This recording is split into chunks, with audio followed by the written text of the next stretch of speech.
The world today is run by the unhappy supermind.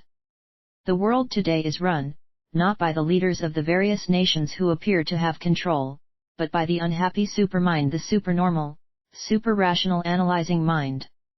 This is the amazing and clever intelligence of the psychic force of the unhappiness that has possessed mankind through the child and through the subconscious, and which sustains the possession through human attachment to unhappiness and the past. The supermind is merely mental and emotional, therefore loveless and lifeless.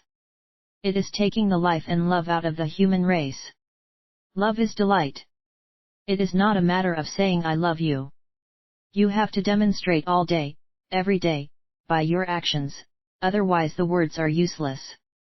That is what love is, a delight, and that is what we have lost in this world, the demonstration of it. I ask you to find the God inside, which is life. And it is a joyous place, it is just what is inside in the first instance. There are no energies in the body. There is only life, and life is a power.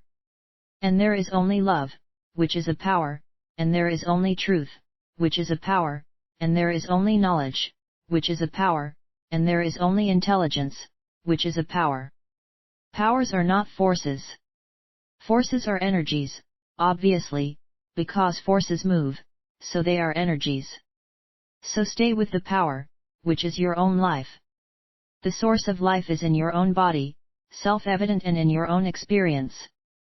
Knowing yourself means being able to separate the true from the false in yourself, love from emotion, joy from sentiment, will from desire.